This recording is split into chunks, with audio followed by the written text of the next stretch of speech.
All right, everybody. Let's spin this massive wheel of a nonsensical number of vintage games. Find out what we're reviewing today. Which of this absurd number? Ooh, Super Dodgeball. Wow. Now that is an entry in the NES library. All right, let's get after it. All right, so Super Dodgeball. Yes, I said this one is a real serious entry in the NES catalog, and indeed it is. This one comes to us in 1989 from Technos, who, this is part of the Kunio-kun series, which I always wondered why these wildly different games all had the same, chibied out sort of characters. Because here's the thing about Super Dodgeball as it applies to me and my video gaming life, is that when the NES was still ongoing and there were still games being released in my childhood, I don't remember anyone playing this game or anyone talking about it. But then again, I grew up in a small town, so, you only played the games that people that you know also played and that were for rent at the video store or whatever. That was the limit of the games that you had available to you. And when I was in college was when I started collecting for the NES again. And, this made people really excited because everybody that I was going to college with also grew up during the NES era. And also, here's a fun lesson for you. Just, know this. So early on when I was trying to impress my wife, before she was my wife, before she would allow me to date her, she asked if I had a copy of Dr. Mario, which is her favorite game growing up and a game that she is obscenely good at. Anyway, so I lied and I was like, yeah, totally, you should come over. I've totally got Dr. Mario. And then this was when it was a little harder to find NES games. I had to run all over town asking different places that sold video games, hey, do you have NES games? No, we stopped selling those forever ago. Oh man. And then places that did have NES games, do you have Dr. Mario? And they were I had to go to 6 different places to find a copy of Dr. Mario. I could do it much more easily today, given how readily those games are shared, but anyway, regardless, thing is that I lied about it and then I went out and got a copy. Now, at the same time that my not yet wife was asking me if I had Dr. Mario, everybody was asking me if I had, their favorite game growing up, and 9 times out of 10 I did. But there was one game that people kept asking for, and I didn't have it because I had never played it. I didn't know anything about it, and that's Super Dodgeball. And then obviously I went out and got a copy, and then I saw what all the fuss was about. But as soon as I started playing it, I recognized the characters because these are the same guys. The Kunio-kun series has the same type of characters. They are, chibied out with the big heads and whatnot. In anime or manga, you'd call them chibi, I guess.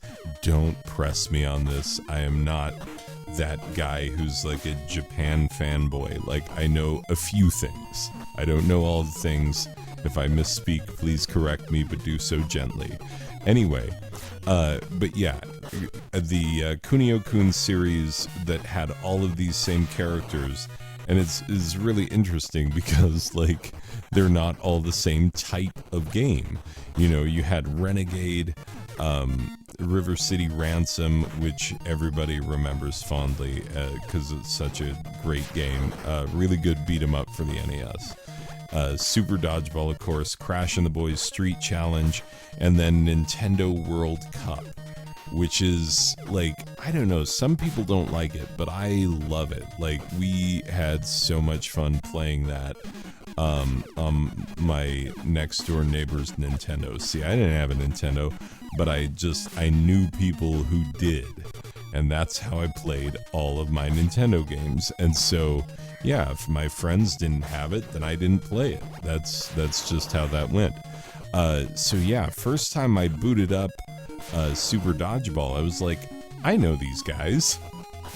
I know these guys right away. I've seen them. I've played them on different types of games. Weird that they show up, and I didn't know what it was that, what the through line was, why it was that I was seeing these same characters. It's because, it was part of a series, and there's a whole, there's a whole storyline and a whole interesting background of it that just look up Kunio-kun. You can find way more information than you like. It's a whole thing. Anyway, so this is I don't know which one is more beloved, River City Ransom or Super Dodgeball, but those are the number one and number two for sure. Those are people's favorite of the Kunio-kun series. And so, yeah, this is a much beloved game. And by the way, let me say this, before I get too deep into this thing. Oh, I'm too deep? Oh, well, let me say it now and then not get even deeper than that, because that would be ridiculous. But here's the deal, is that, Super Dodgeball on the NES version does not blink as much as you're seeing here in emulation. If you play it on original hardware, it's a lot less blinky than what you're seeing, because there's plenty of blinking here, and it kind of takes away from the enjoyment of the game a little bit, and so, it does make it tempting. If all of my games were not in storage, if we were moved into our house and I were able to actually pull out my video games and my consoles, then yes, I would totally test this out on original hardware. But yeah, it is not as blinky, flickering of the characters and whatnot as you see here. But yeah, it's a really, really interesting game and really super fun, a unique sports experience on the NES. Because, let's face it, the NES was good at many things. Platformers, you betcha. Top-down RPGs, absolutely. More platformers, you bet. But and some driving games and some vehicle combat games and some run and gun and a couple good beat 'em ups here and there. Sports was not always a stellar place for the NES. You had your Tecmo Bowl, that was much beloved. You had some baseball games, some of which were terrible, some of which were good. There were sports games. It's not like there weren't sports games. Blades of Steel was good hockey. You tended to have at least one good game of every sport. But there were way more games of every sport than were justified by the goodness of those games, is what I'm saying. You're much more likely to run across a bad NES sports game than you are, say, a bad platformer or something else. That's been my experience. You could tell me what you think. But yeah, so to take an odd sport that you don't see televised, it's not one of the big major American sports, it's not one of the big major world sports, to take that and turn it into a game. Interesting concept. And also is the way that they did it. I don't know if this is how they play dodgeball professionally, because I know there are like pro dodgeball leagues and stuff now, because there's pro everything. There's pro tag. Like you can play tag on the professional level and be really good at playing tag. That's true. And it's crazy. Those guys are awesome at it. So I don't begrudge them at all the uniqueness of their sport. I'm just saying, like, now is a time where you could go pro in anything, including video games. So yeah, it's a different world than it used to be in 1989. In 1989, who gave a crap about dodgeball? People who played this game and bullies in middle school. That's who cared about dodgeball. Aside from those two groups of people, which there was probably some overlap, because bullies were probably like, what? I can play it at home too? Yeah. I imagine there must have been some overlap. Anyway, regardless, the fact is that it was not a widespread, like, massive hit, like, sort of just the concept of dodgeball itself. And the way that they set it up, where you've got three guys at the back on your opponent's side, and they have to stay on the outside. They can't, actually step onto the floor, but they can still throw the ball and get people out, but they themselves cannot be gotten out. Like, that's a weird little wrinkle to the game, but they are there. And depending on which team you're playing, they could be absolutely deadly. Because here's the other fascinating thing, is that you have three different game modes. You have World Cup, where you go on World Tour and you play against all the teams, which, by the way, like, you start off, your Team USA by default, you can't change it. It's Team Japan if you are playing the Japanese version, but, like, if you bought this in Canada, guess what? You're Team USA, and Team Canada does not make an appearing. Like, check out, these are the teams that are in Super Dodgeball. So you got Team USA. Your first game is against the Team Pro All-Stars, who are also American. Yeah, leave it to America to have two teams, and actually secretly three. We'll get to that in a second. Then you play England, who is like super good. Like, England is way too good. India they seemed slightly less good than England, but they are next on the thing. Iceland, who should be upset because they really made their dudes look like Neanderthals, like, and you're playing on the ice. Like, they give you an interesting sort of backdrop, kind of like Street Fighter, where as you're traveling around the world, you're getting to see these cool, like, backgrounds of wherever you are. Then you go to China, then Kenya, then Japan, then Russia.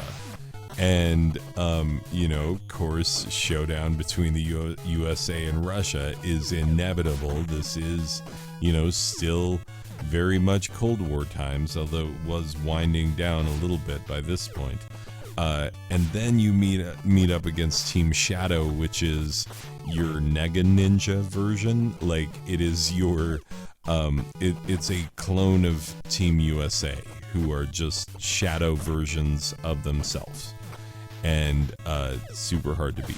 Anyway, so yeah, that's the World Cup version, and it is super satisfying to play through. It is difficult to make it through all the matches. It's a decent enough challenge, but if you practice up, you can do it.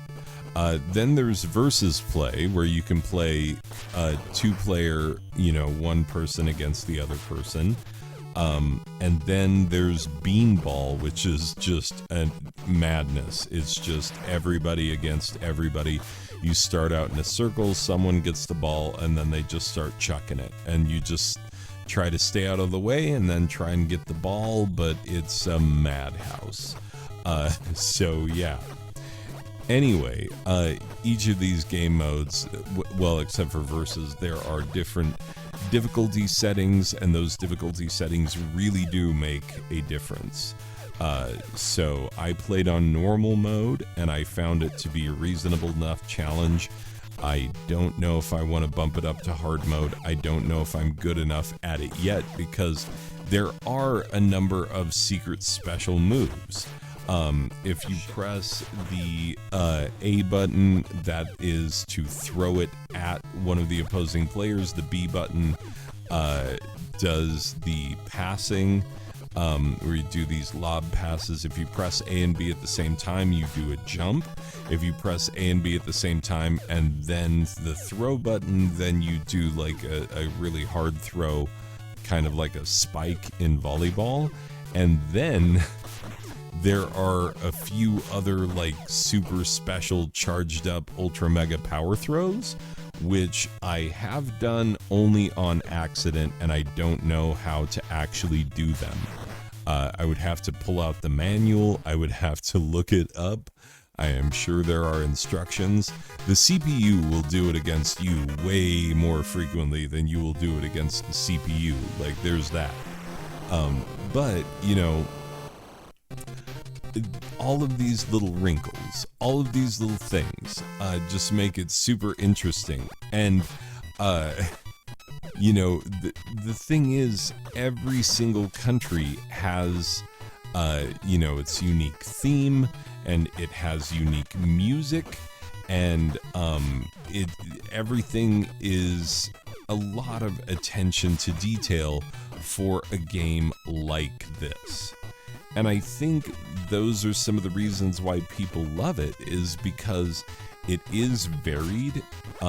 You know, if you're playing it solo, and if you're playing it versus mode, you know, player against player, like, you know, it really, really can be a lot of fun to like just smash a super hard throw off of your opponent's face.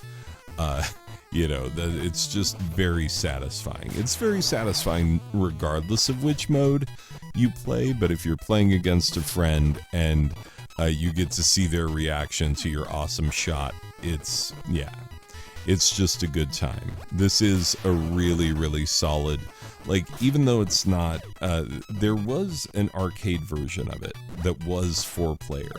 This version for the NES is only 2-player. And, you know, people who criticized the game at the time, this is not something I know from experience, I just looked this up. People who criticized it at the time were like, no, you don't get 4-player. Which, yeah, that would be more fun, but, you know, there were very few NES games that had 4-player mode. I know because I got a 4-score, like, randomly at a thrift store one time, and then I was like, sweet, what can I play 4-player with this? And it's a list of, like, 10 games, like, it's a stupidly short list. So yeah. Like, there's not a lot of NES games that were made with the 4-score, or there was another accessory that also let you play 4-player. I think there were only 2 of them, but, like, yeah, not a lot of games developed with those in mind. It would have been awesome if this one had 4-player support, but alas, it does not. But as a party game, like, where you just rotate and go player versus player, you can be like, all right, let's have a tournament. Like, yeah, people get super into it, and it is super fun. The versus mode is excellent and highly recommended. And that said, you know, the World Cup mode is no slouch. Like, it is really fun to play in all the game modes. Well, I don't love Beanball. It feels like an extra mode that you really don't even need, but I don't love it.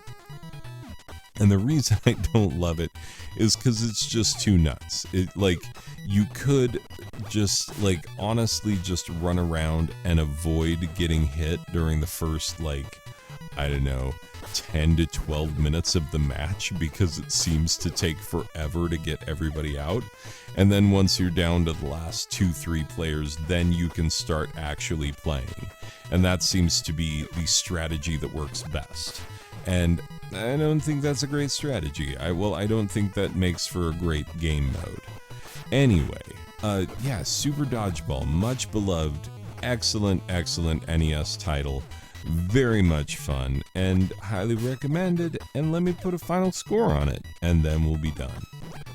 So final score for Super Dodgeball, I'm doing it. I'm going 10 out of 10.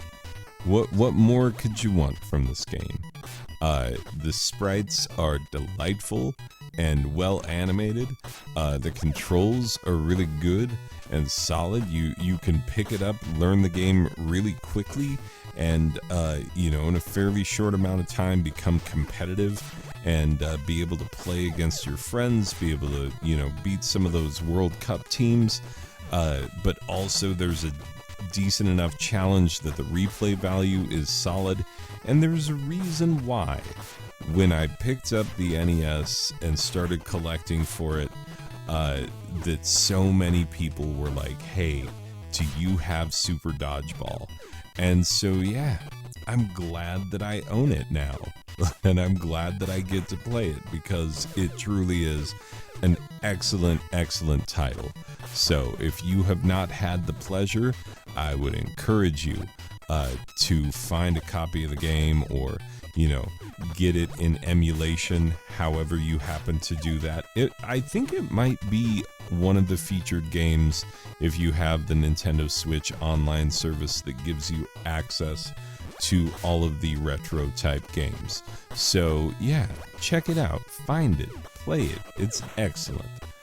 Anyway, people, that's going to do it for this one. I will see you in the next one. Okay, bye.